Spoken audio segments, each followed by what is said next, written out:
पित्रोदा एक ऐसा नाम जो हमेशा विवादों में घिरा रहता है। कभी वो चीन को लेकर कुछ कहते हैं तो कभी किसी और को लेकर। लेकिन ये नाम इन दिनों अब कांग्रेस और राहुल गांधी के लिए मुसीबत बना हुआ है। सैम के एक के बाद एक विवादित बयान कांग्रेस की मुश्किलें बढ़ाते जा रहे हैं। हाल ही में सैम पित्रोदा ने कहा था कि चीन हमारा दुश्मन नहीं है।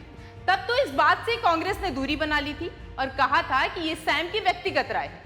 मगर इस बार बयान जरा हटकर है, या फिर यूं कहें कि एक कदम और आगे है। इस बार सैम ने एक ऐसा दावा किया है जिसकी वजह से उनकी थू-थू हो रही है। भारत सरकार ने इस पर फैक्ट चेक किया जिसमें दावा फेक निकला। पूरा मामला क्या है, आइए समझते हैं। Overseas Congress chief Sam Pitroda ने बीते दिन अपने एक्स हैंडल पर एक वीडियो शेयर किया था। इस वीडियो में उन्होंने दावा किया था कि वो आईआईटी रांची के सैकड़ों छात्रों से बात कर रहे थे। तभी किसी ने सेशन को हैक कर लिया और आपत्तिजनक वीडियो चला दी। इस वजह से उनका कार्यक्रम बाधित हो गया। Recently, I was speaking at the Ranchi IIT to almost several hundred students, and someone hacked in and started showing all the pornography, and we had to turn it off. Now, is that democracy? Is that fair?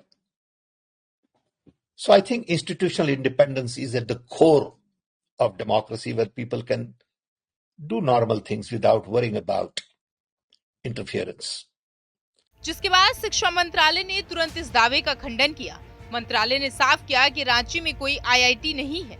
Ranchi में एक भारतीय सूचना प्रौद्योगिकी संस्थान triple IT है। Triple IT ने भी ये पुष्टि की कि उसने सैम पित्रोदा को ना तो किसी कॉन्फ्रेंस या सेमिनार में बुलाया था और ना ही वर्चुअली कोई लेक्चर देने के लिए। इसलिए सैम पित्रोदा का बयान पूरी तरह बेबुनियाद है।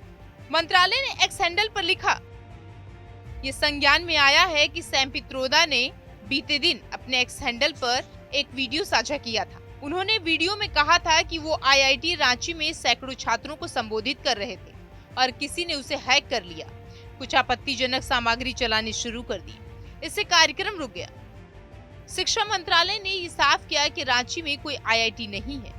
इसीलिए वीडियो में कही गई बात न केवल निराधार है बल्कि अज्ञानता से भी भरी।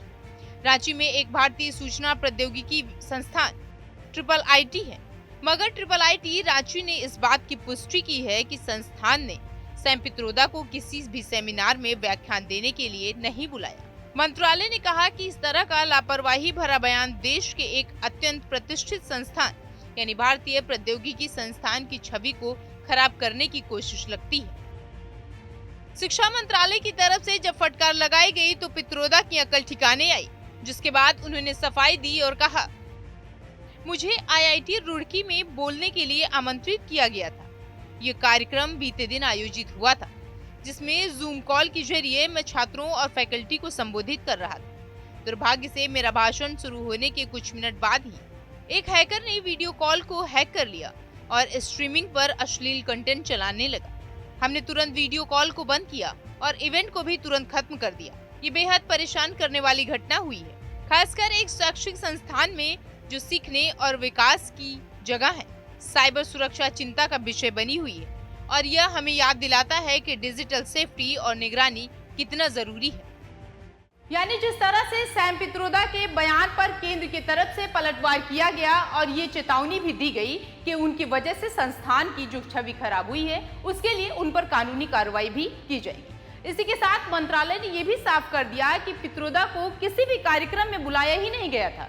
सैम का विवादों से पुराना नाता है, वो आए दिन कोई न कोई विवादित बयान देते रहते हैं, लेकिन इस बार जो उन्होंने कहा वो इन पर भारी पड़ गया। अब सवाल ये है कि क्या सैम के खिलाफ एजुकेशन मिनिस्ट्री की तरफ से कोई कड़ा कदम उठाया जाएगा, और सवाल ये भी है कि सैम का ऐसे झूठे बयान देना राहुल गांधी को कितना महंगा पड़ सकता है। फिलहाल इस खबर में इतना ही, और ऐसी तमाम खबरों को देखने के लिए आप देखते रहिए जनतंत्र टीवी।